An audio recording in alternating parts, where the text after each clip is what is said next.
The basement of memories. I guess I never really lived until I turned 64. That thought struck me like a quiet bolt as I stood in my dim, dusty basement, hands covered in old cobwebs, surrounded by boxes I had avoided for more than a decade. Ever since David passed 12 years ago, this part of the house felt too heavy, like it held pieces of a woman I no longer remembered.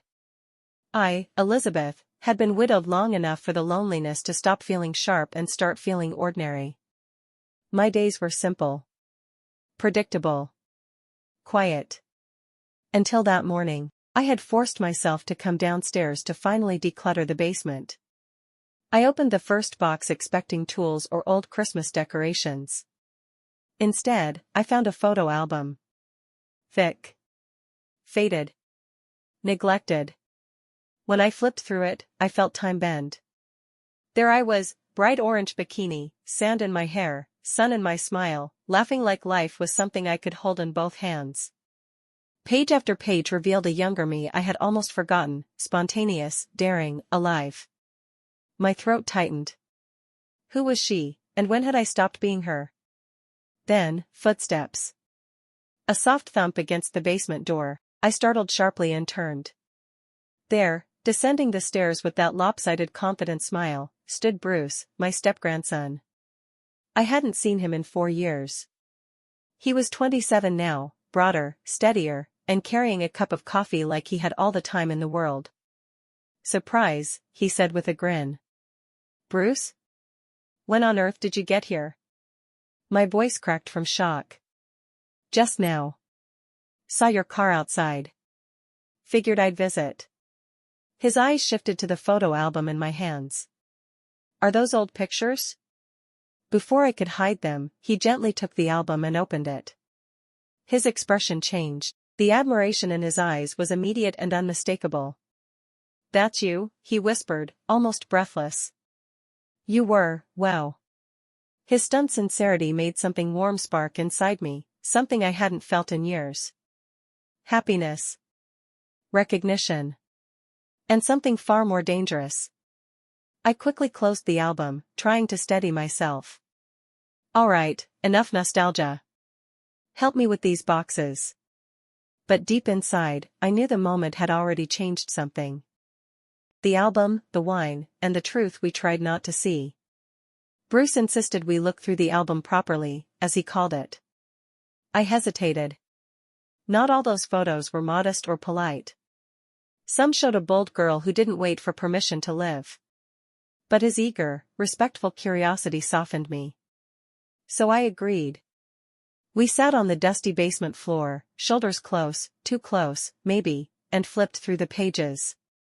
Beach trips. College nights. Wild, sparkling moments. You were incredible, he murmured, lingering on a particular photo of me in a red dress. I felt a blush rise, not from vanity, but from the rare feeling of being seen. He looked at me like I was still that woman, not someone time had dimmed. No one had looked at me that way in decades. Not even David, not even when we were young. We finished the album in silence, heavy, thoughtful silence. Then Bruce closed it slowly. Elizabeth, he said gently, you haven't changed much. You still have that spark. I laughed softly. At 64? Hardly. He shook his head. Age doesn't erase who you are. His words settled directly into the part of me I had kept hidden for so long. Before I could respond, Bruce stood up. I need to put my bike in the garage. Wait for me in the living room. Don't stay down here. He said it with a quiet confidence, not demanding, but caring. Something about it shook me. I obeyed without thinking.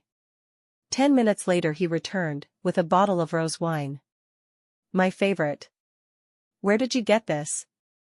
I asked, touched. I remembered, he said simply. We poured 2 glasses. The soft pink liquid shimmered under the sunlight slipping through the curtains. As we talked, the conversation drifted to life, to aging, to regrets, to dreams we never fulfilled. At one point Bruce set his glass down with a seriousness that startled me. Elizabeth, he said quietly, do you ever feel like part of you never got to live? His question landed like a weight on my chest. I do, I whispered. Sometimes I feel like I put myself away. Like a book I never finished. He listened. Really listened. And in his bright green eyes, I saw something gentle yet intense. Understanding. Admiration. Connection. Things I hadn't felt in what seemed like an entire lifetime. The moment we didn't mean to create. The air in the room grew softer. Heavier. Not romantic, just full of unspoken truths.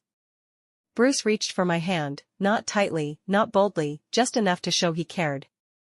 Elizabeth, you're extraordinary, he said, his voice low but respectful. You always have been. My breath trembled. I wasn't used to being spoken to like that. Not by David. Not by anyone. And it made something deep inside me tremble awake. Bruce, this is wrong, I whispered. I know, he replied. But caring for someone isn't wrong. Not if it's honest. His honesty, so open and unguarded, left me defenseless.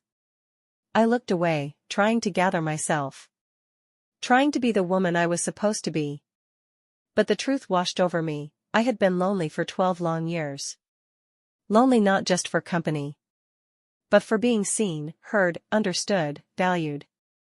Bruce wasn't trying to steal anything from me. He was giving something back.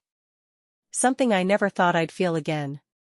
Before either of us realized what was happening, he pulled me into a soft, emotional embrace, not romantic, but grounding. I inhaled sharply at the warmth of it. It wasn't desire, it wasn't lust. It was the comfort of being held after a lifetime of holding myself together. When we separated, we both knew the line between us had shifted, not crossed, but shaken.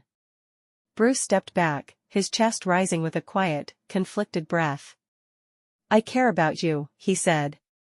But I'll never make you choose anything you don't want. Those words, gentle yet firm, were the most respectful thing anyone had offered me in years. I nodded slowly. I know, I whispered. And that's what scares me. The awakening I didn't expect. Later that evening, after he left to wash up and clear his head, I remained alone in the living room. The wine glass rested empty on the table. The album lay nearby, pages slightly open.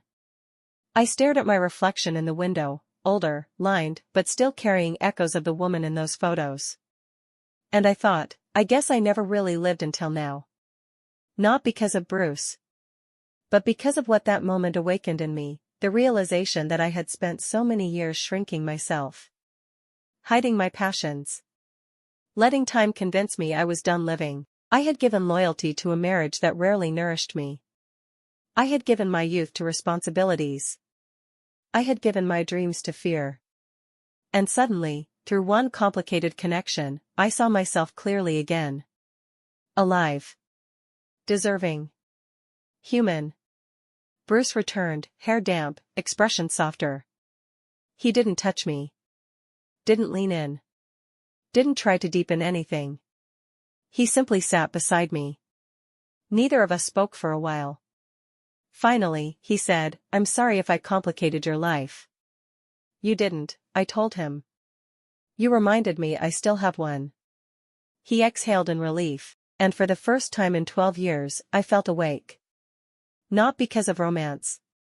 Not because of infidelity. But because someone looked at me. And reminded me I had not disappeared. I was still here. Still capable of change. Still capable of feeling. Still capable of living. And that realization, that awakening, was bigger than anything else. The room fell quiet. But it wasn't an empty silence. It was the silence of a woman who had finally heard her own heartbeat again.